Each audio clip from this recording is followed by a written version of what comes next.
Yo, what's up? Welcome back to another episode of the SWAS. Got a good Monday night football game here. Lions, Ravens in Baltimore. As far as my weekend, well, actually, Saturday turned out to be all right. The late night Saturday slate just saved everything for me. I had San Diego State money line at plus 450. So actually, Saturday, I ended up in the green because I sent out some live bets. Somehow had a profitable day. So Saturday was all right. NFL Sunday. What in the hell just happened today? Not in addition to just a couple terrible, the Titans, man. What a bad bet. And to put the icing on the cake, there's late steam on the Colts that bought all the way up to a juice 6, which means the sharp bettors nailed the Colts. In addition to me just losing the bet horribly, all the super sharp people disagreed, which really puts the icing on the cake. And then the Saints, I called it All Saints Day on the live show. It was like the worst beating in Saints history. In addition to that, man, the late night, the end of the game swings, they all seem to go against me. The Rams plus 3.5, as I'm sure everyone's talking about, backbreaker, man. And then how does Broncos plus 3 push? That looks so good the whole game. Somehow that bet pushes. So yeah, in addition to some bad bets, the late game swings all went against me. Auburn too on Saturday, but we're not talking about Saturday. So yeah, not my NFL Sunday, and it was a circus of a day too. You had the Green Bay Packers, who were the number one offense in the NFL, held to 10 points, and they blew a 10-point lead in the final 4 minutes to Cleveland. You had the Jets come back from down 17 to take the lead and then lose. You had the Eagles come back from down 19. The Jags and Texans turned the ball over 4 times in the last 10 minutes of the game. The highest scoring quarterbacks of the day. Ready for this? The most electric offenses, the highest scoring quarterbacks of the day. Marcus Mariota, he's not a starter. Carson Wentz, not a starter. Daniel Jones, who all of a sudden is a Pro Bowl quarterback. And who else? And Sam Darnold on Seattle. Those are the most electric quarterbacks of the day. Mariota, Carson Wentz. What a circus of a day. So, yeah, wow. Things did not go my way today. You know what? When it comes to the NFL, you got to be prepared for stuff. I mean, it's such a difficult sport. It's truly the hardest. These are the sharpest markets in the world. And if you can't mentally handle a day like that, you won't last. Dude, the NFL is crazy. It's so hard. So, yeah, not my Sunday. Good Monday night football game. Let's take a look. I mean, is Cooper Rush worth 2.5 points? I would hope Quinn Ewers put up a decent stat line against Arizona State. If he didn't, we have a real problem. You can say the same thing about Creighton. Okay, they had the one good game against Kansas at home. When Toast talks about the kicking market, it's like some earth is flat shit. Andy, true or false, this is going to be a dog walking. Dog walking. This is my dog walking of the day. I think it's going to be very ugly. Dog walking. I think this is going to be ugly. Hey, get the sauce. All right, let's get into it. Detroit, Baltimore. This one was at 6. It's down to 4.5. The limits are up to 30K at the time of recording.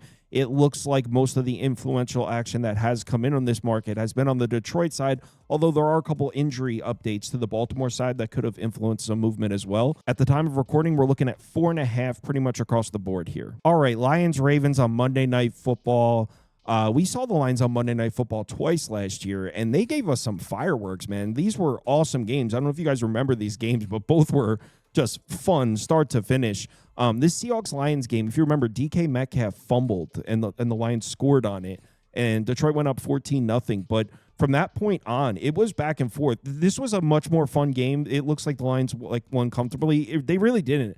It was a fun game. I remember specifically, I was on Seattle plus 3 in this one. And then week 17 against the 49ers, I had Detroit team total over and the over, and it was the most sweat-free cash of all time.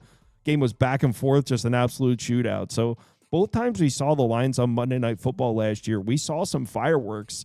I know that we probably think this year's Lions offense isn't quite as explosive as the Lions offense in the last couple years, but we did see some of it last week.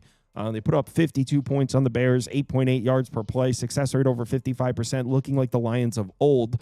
Obviously, we know what happened with this Lions offense in the opener on the road in Green Bay. It wasn't pretty. It was an ugly one, 4.5 yards per play. Wasn't a good offensive showing. They bounced back, absolutely routed the Bears. So here we are, Monday Night Football. They're on the road in Baltimore. Will we see another 40-plus point Monday night performance here from Detroit? And in order to answer that question, in my opinion, we need to figure out what we think of this Baltimore defense, because so far this year, the numbers really don't look good. Through the first 2 games, they're allowing 29 points per game. Most of them came in the Buffalo game, but they're allowing 29 points per game, 5.9 yards per play, success rate up close to 47%. If you remember, Cleveland actually outgained the Ravens in that game. The final score wasn't a good indication. Cleveland was moving the ball on Baltimore. Now, obviously, we don't think the Ravens defense is bad, but they did get off to a slow start last year, so I don't think it's crazy for us to say we should be a little cautious about trusting the Ravens defense right now, especially because in this matchup, they're missing pieces.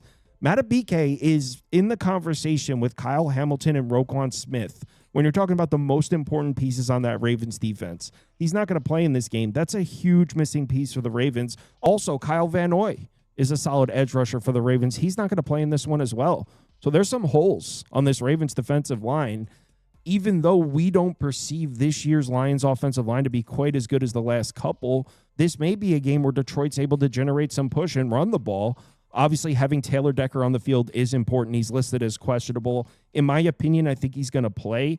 He practiced on Friday without limitation. He sat out of practice Saturday, but I think he sat on a practice Saturday for rest.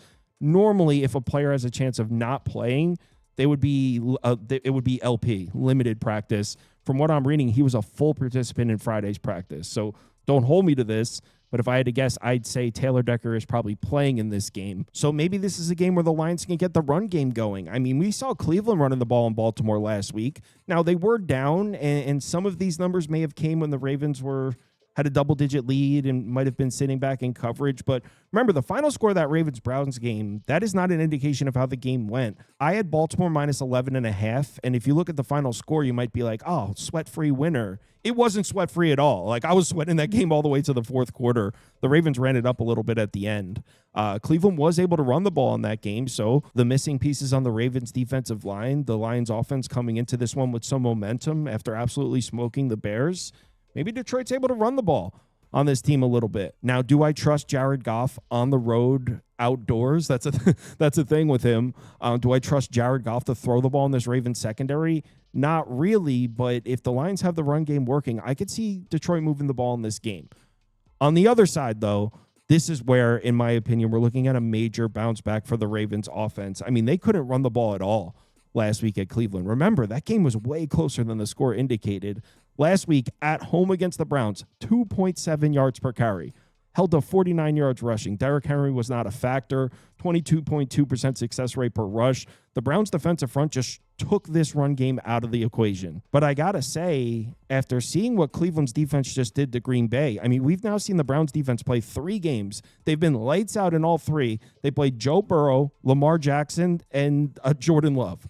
And the defense has been excellent in all 3. So this Browns defense just might be on another planet right now, which when we're evaluating this game, looking back at that data point, the Ravens struggle to run the ball on the Browns, it's looking like everybody's going to struggle to move the ball on Cleveland. So I'm not going to overreact to that game. So my opinion of the Ravens offense hasn't changed at all. I think this is the best offense in the NFL, and I think they'll bounce back just fine. I don't want to overlook the Lions defense, though, and I think they're a little bit undervalued.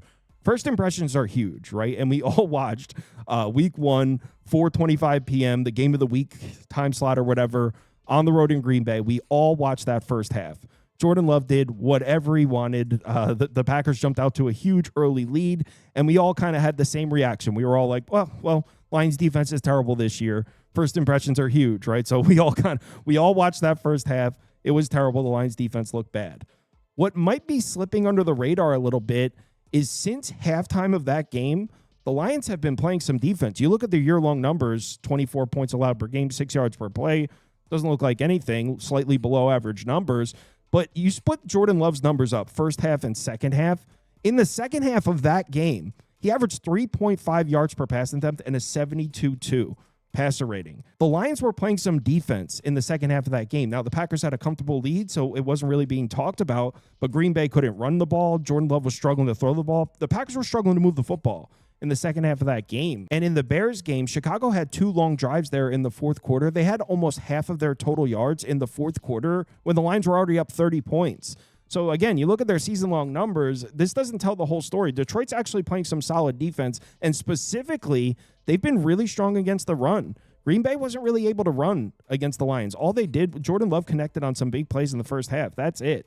So they've been particularly strong against the run, which obviously comes in clutch when you're going on the road against this Ravens offense that's going to hand the ball off to Derrick Henry.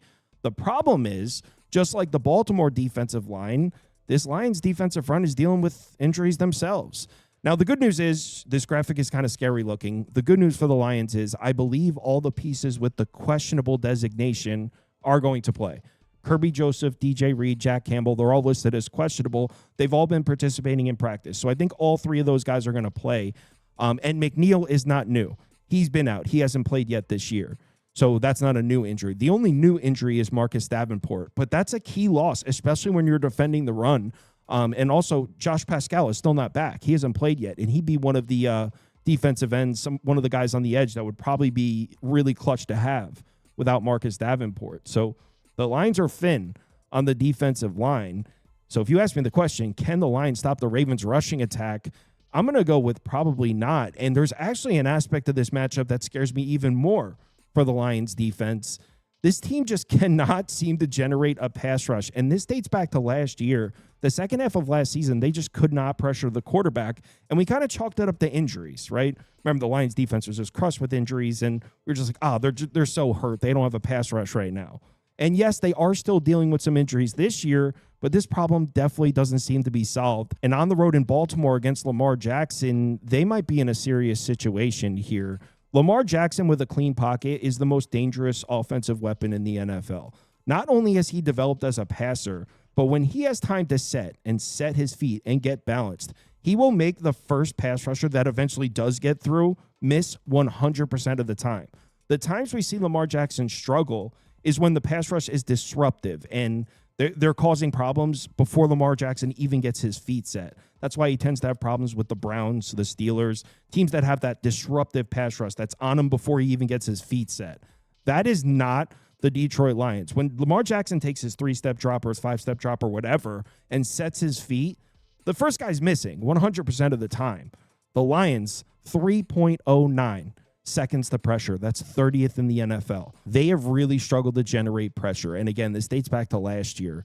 Baltimore just might be a really tough matchup for the Lions. And we saw it a couple years ago. Now, obviously, it's 2 years later, but these two teams are kind of similar than what they were 2 years ago. And if you put a gun to my head, 2023 versus now, I would say 2023 Lions was probably slightly better than today's Lions. And when it comes to the Ravens, today's Ravens might be better. Lamar Jackson's developed into a dangerous weapon.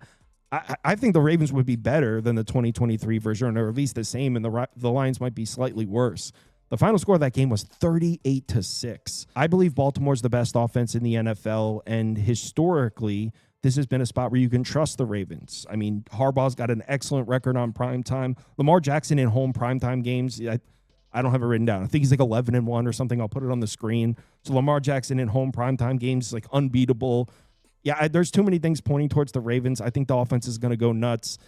Look, I think Detroit's able to run the ball in this game, and Jared Goff, I'm sure he'll make some throws. St. Brown will make a play. So I don't think the Lions' offense is going to be stifled or anything, but when it comes down to it, prime time in Baltimore, I just don't think they can keep up.